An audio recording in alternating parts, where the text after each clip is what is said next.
हमारी इच्छा है कि मैं ही उपदेश करूं तो सुनो। सब शास्त्रों का सार मुझे बता रहा हूं कि हर समय नाम जपना चाहिए। पकड़ते रहो, बहुत सुंदर सुंदर शिक्षाएं महाप्रभु ने दी।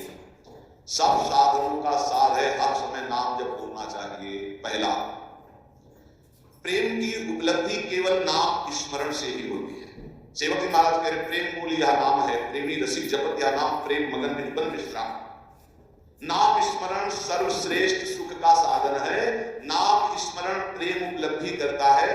बस समझना है कि नाम स्मरण कैसे बन के किया जाए।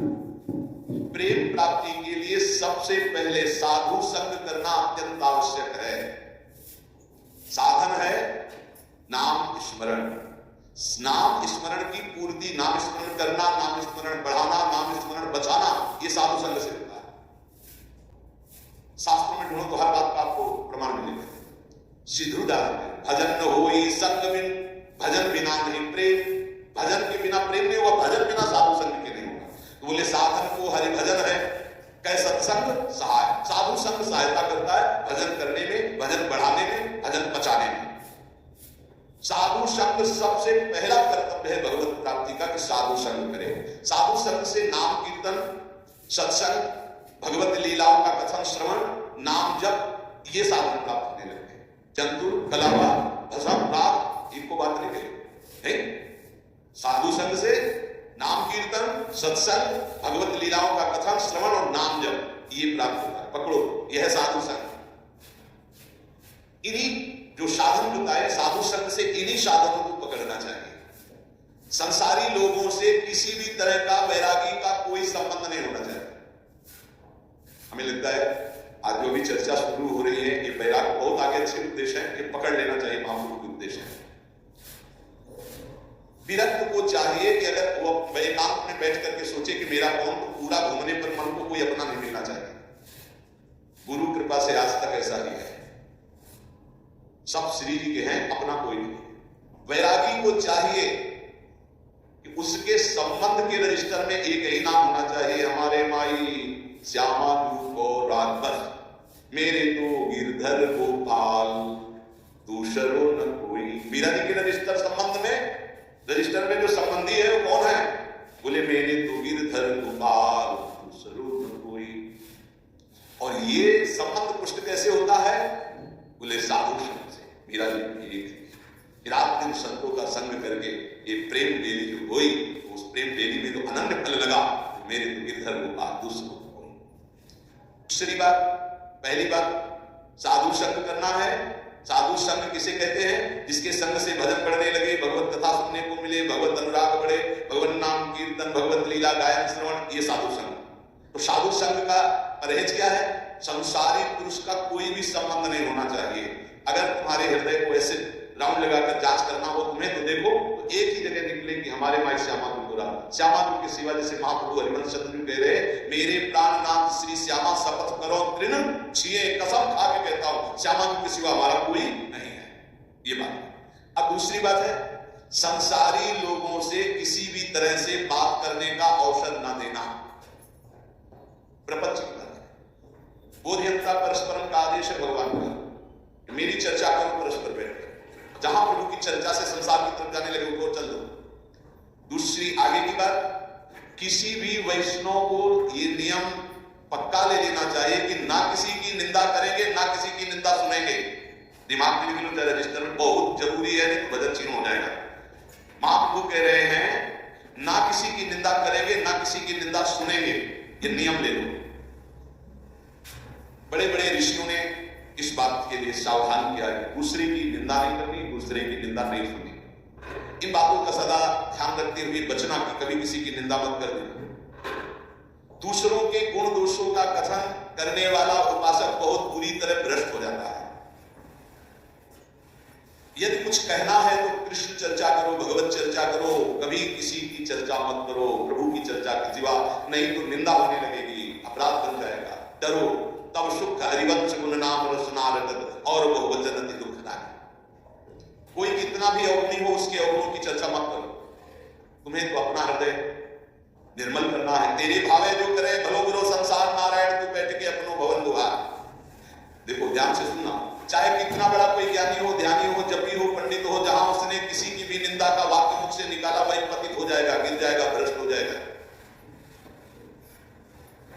निंदा ऐसे होती है, यार वो बहुत सुंदर बोलते हैं, ऐसा है वैसा है, अच्छी अच्छी बातें निकलते हैं, पर जो है उनको ऐसे नहीं, वो जहां पर लगाया तो तुम्हारे पर लग गए, उड़ जाओगे। किसी के भी दोष की बात आना, एक भी दोष चर्चा ना करो। मामूल में जो दोष चर्चा करोगे तुम्हारे हृदय में दोष प्रवेश करके तुम्हें नष्ट कर देगा। ये अनुभूत बात है, अनुभूत बात। ये अनुभूत दोषों के परमाणु बड़े सूक्ष्म होते हैं। जब तक तुम दूसरे की निंदा नहीं करोगे, दोष वर्णन नहीं करोगे, मान लो दोष दर्शन हो गया पर वर्णन नहीं किया तो वो नष्ट हो जाएगा, तुम्हें खास नहीं पाएगा। लेकिन जहां तुमने दूसरों के दोषों का वर्णन किया, निंदा की, तहां तुम निंदनीय बन जाओगे, तुम्हारी निंदा होने लगेगी। ज्यों तुम दूसरे की निंदा करोगे त्यों अच्छे परमाणु नष्ट होते जाएंगे, गंदे परमाणु बढ़ते जाएंगे। हृदय की पवित्रता, सरलता, सच्चिरता और ज्ञानार्जन, भजन, सद्वृत्ति सब नष्ट हो जाएंगे और मोह का साम्राज्य हो जाएगा, अज्ञान का। डरो बहुत खतरनाक खेल है। भक्तन की निंदा बुरी, भूल करो जिन कोई कि सुकृत को जन्म के चिन्ह में डाले हुए। इसलिए वैष्णव का परम धर्म है कि वो किसी की कभी भी निंदा ना करे, ना सुने। अदोषदर्शी वैष्णव होता है। सुनो, भगवत भक्त जो महात्मा है, भागवत है, साधु पुरुष है, उन्हीं के बीच में बैठो। ऐसे लोगों के बीच में मत बैठो जो एक दूसरे की निंदा करते हैं। ऐसे लोगों के बीच में मत बैठो जो मान प्रतिष्ठा की चाह रखते हैं, जो भोगों की चाह रखते हैं, जो काम तृष्णा वाले हैं। ऐसे लोगों का संग बिल्कुल मत करो। संगम प्रतिनाम मत करो। विरक्त को चाहिए कि सदैव बचकर रहे ऐसे लोगों से, क्योंकि इनके परमाणु ऐसे होते हैं कि विरक्त की विरक्तता नष्ट हो जाएगी। इस वैराग्य के मार्ग में विषयी पुरुषों से बचना ऐसे बताया गया कि जैसे तुम्हारी गोद में सांप गिर जाए तो क्या करोगे? पहले झटकोगे, बाद में विचार होगा। ऐसे विषयी पुरुषों पर विचार करने की जरूरत, पहले झटको दूर ही हटो।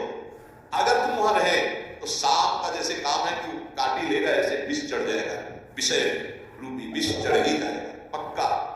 बहुत विचित्र, तो बड़ी विचित्र लीला है।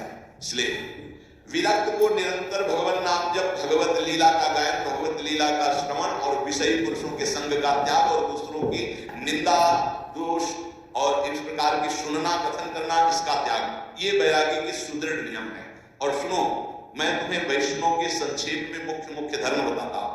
पहला, ग्राम्य कथा और भोग कथाएं कभी नहीं देखनी चाहिए, न सुननी चाहिए। नहीं देखनी चाहिए, न सुननी चाहिए। ग्राम्य कथा में संसारिक बातें, भोग कथा में जो विषय भोगों की। मोबाइल वाले वैष्णवजन सावधान, बिल्कुल ऐसा भयावह मोबाइल है कि अगर आप सावधान न रहे तो नष्ट हो जाएंगे। भगवत लीला कथा सुनने के लिए आपने मोबाइल खोला तो जहां लीला कथा आ रही है, बगल में भोग कथा और संसार कथा के भी वीडियो है, तो आपने इसे टच किया तो लीला शुरू हो जाएगी, तुम्हारी लीला बिगड़ जाएगी। बहुत संभल कर, बहुत संभल कर। छोटे छोटे बच्चों की वो बुरी दशा हो रही इस मोबाइल के कारण, पर बहुत लाभ भी मोबाइल से है, तो इसलिए लाभ लो और उनका त्याग करो।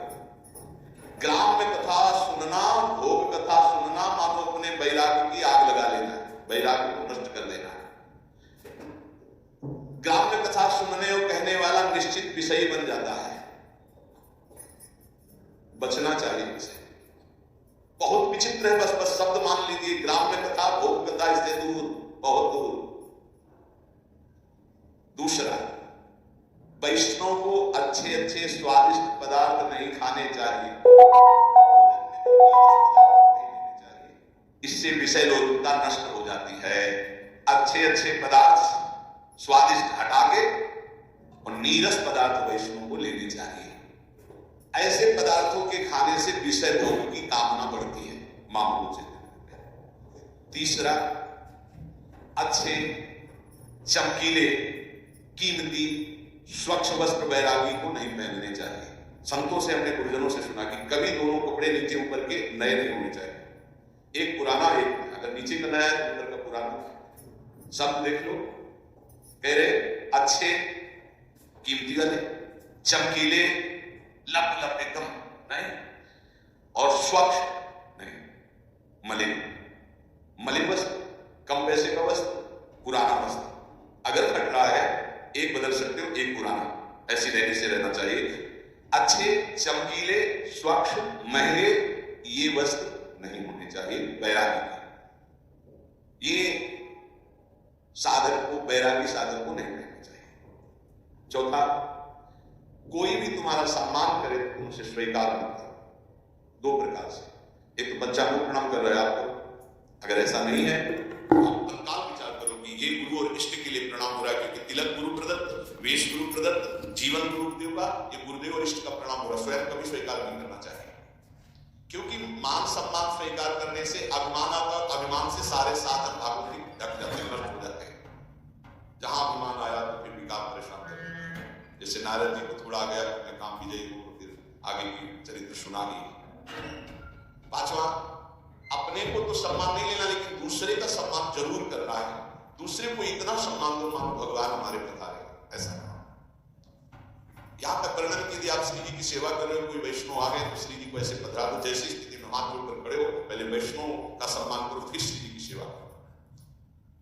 जैसे अपने आत्मस्वरूप प्रभु का सम्मान ऐसे आए कि घर में संत का, वैष्णव का सम्मान करें, उनके सामने अपने को अत्यंत दैन्य तुच्छाति तुच्छ समझे, इससे श्री कृष्ण बहुत प्रसन्न होते हैं।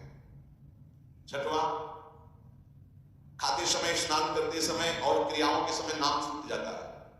कुछ ऐसे समय जिनमें भजन में विघ्न पड़ता है, तो उन अवस्थाओं में सावधान रह करके नाम को पकड़े के छूट न जाए। जैसे भोजन पा रहे हैं, स्नान कर रहे हैं, कोई क्रिया कर रहे हैं, किसी व्यक्ति से मिल रहे हैं, इनमें भजन छूटता है। सावधान होकर वैष्णव को भजन पकड़ना चाहिए कि खाते पीते, चलते फिरते, मिलते, व्यवहार करते भी नाम जप ना छूटे। नाम जप से बहुत जल्दी श्री कृष्ण प्रेम प्राप्त होता है। सातवां, हर वैष्णव को प्रगट में ठाकुर जी विराजमान करने चाहिए। नाम राधा नाम तेरा छोटा सा राधा, जरा सा इत्र लगा, स्नान कराया, इत्र लगाते, भोग लगाते, पर सेवा जरूर होनी चाहिए। बिना सेवा के कोई वैष्णव नहीं होना चाहिए। प्रायः सब कोई शालीग्राम जी होते हैं, कोई गोपाल जी होते हैं, पर ठाकुर सेवा प्रत्येक वैष्णव के पास होनी चाहिए। जो परम पवित्र मन वाले हो चुके हैं वो मानसिक सेवा भी कर सकते हैं, प्रगट सेवा और मानसिक सेवा आराध्य देव की। उपासक को चाहिए कि बनावटीपना बिल्कुल तुम्हारी साधना में नहीं होना चाहिए। बनावटीपने को मतलब होता है कि जैसे ऐसे बैठे हैं, शहर में से बैठे हो, चालू दर्शन कोई बनावटी नहीं होना चाहिए। वो माला जी ऐसे गप्पा मारो, कोई भी दम नहीं, कोई भी पाखंड नहीं, कोई भी नाटकबाजी जीवन में ना आवे, नहीं बहुत बुरी तरह से आदत चौपट होता है। जब तुम नाटक करोगे ना तो माया को आदेश कर देंगे भगवान, कर नाटक इसके साथ, वृंदावन छूट जाएगा, भजन छूट जाएगा। हाँ, इसलिए किसी भी वैष्णव को किसी भी तरह का कोई नाटक नहीं करना चाहिए। नाटक बिल्कुल ठीक नहीं है।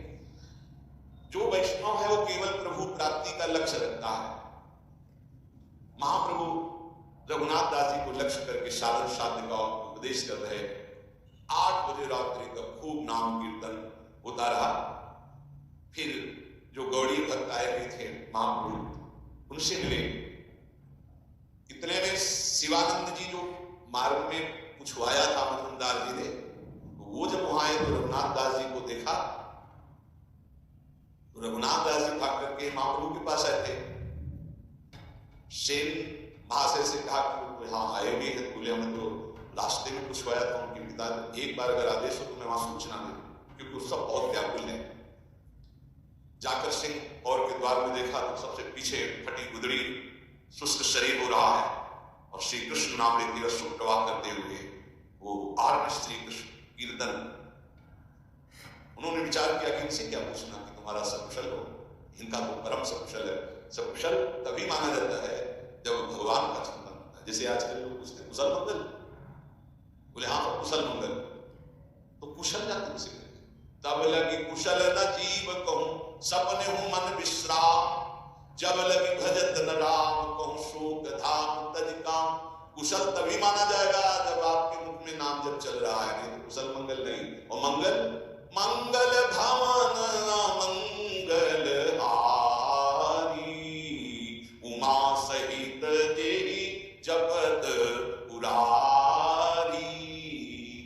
मंगल भवन भगवान का जो स्वयं उमा सहित भगवान श्री नाम जप करते हैं। यदि नाम जप नहीं हो रहा तो कुशल मंगल नहीं तुम्हारे। और बोले कुशल मंगल, बोले सब कुशल मंगल, परपंच करते हुए कुशल मंगल, नाम जप करते हुए सेवक ने